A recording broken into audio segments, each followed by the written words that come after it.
Hello there, folks. This is John from the Rotary Tattoo Forum, aka Punisher. We're doing the Evolve Rotar today.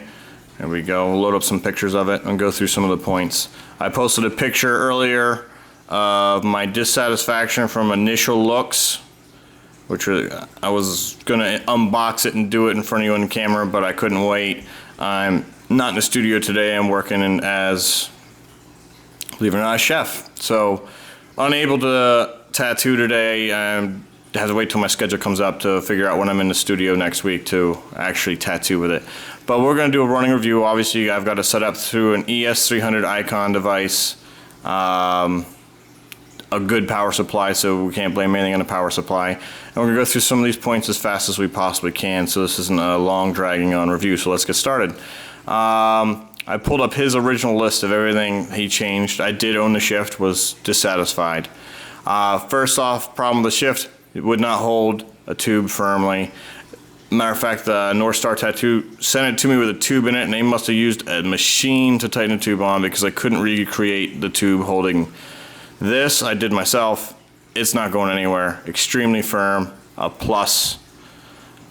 Stabilized needle pin. Anyone that had one, you could just literally push it back and forth. With this new hard plastic into a solid metal tube here, this thing doesn't feel like it's going anywhere. I've tugged on it, pulled on it, tried to push it side to side. Well built. Kudos for that. Angled RCA connection. Definitely there. I was told I had an RCA connection when I bought the shift, and it came with a 3.5 millimeter for some reason. Adjuster knob. This thing, pretty nifty. Twist it, controls your play. I've noticed that when you play with it with a motor going, because obviously it's plugged in, I did run it before starting the video to make sure it even ran. You can pull it off so the motor runs freely, which is kind of nice, so you're not going to burn your motor out if you get it held back like you can some of the other rotaries. Strength and stand. Maybe that's why this is so rough, because these are, I want to say, almost double the thickness of the shift. Big fan of that. Rounded off rubber band anchors. The old ones, they were in line with this and pointed, and so you could snag your gloves on them, rip your gloves, tear rubber bands. A definite design flaw. Smoother running, we'll see in a second, and then of course they're all numbered. This is number 11, so there are 11 other ones out there that have already been shipped to people, which is good.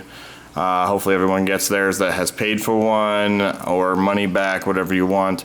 Initially, looks nothing, but for improvements, there definitely are improvements over the shift. If you like the shift, which I'm sure there's very few of you, this will definitely make you happy. It's much better. Obviously it's running now. I'm running it at the same volts that I would be running the Bishop at, or even the FK Iron Spectra Halo that I also own.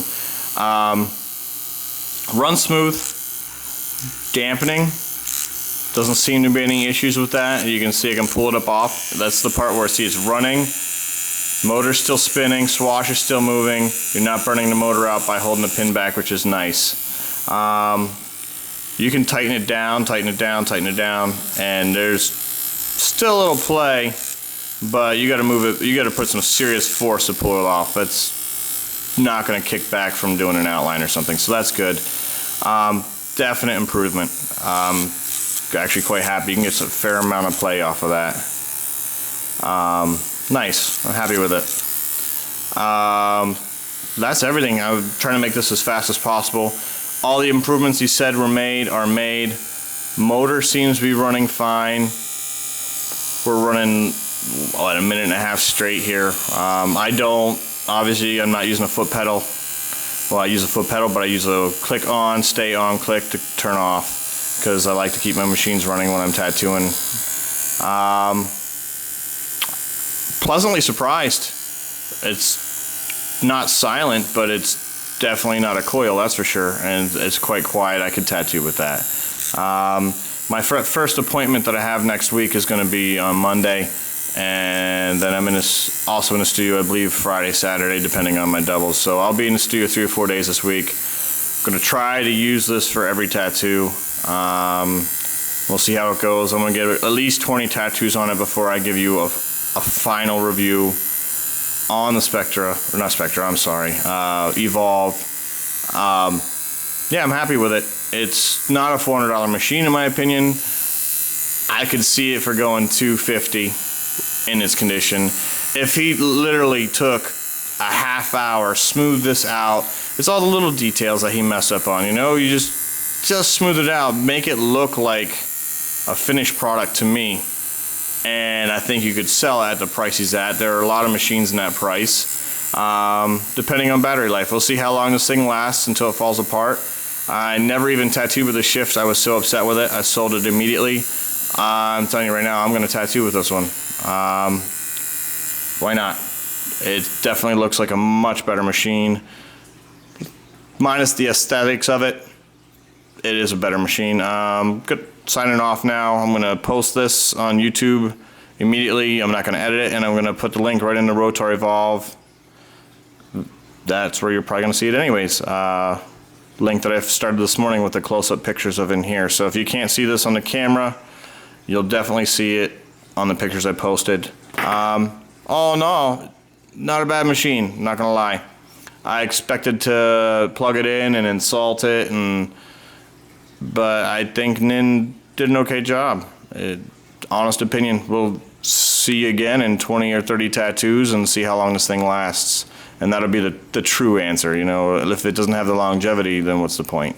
For that kind of money, it should get a couple of years. So anyways, that's all I got for now. That's the quote-unquote unboxing where it was already unboxed. Adios.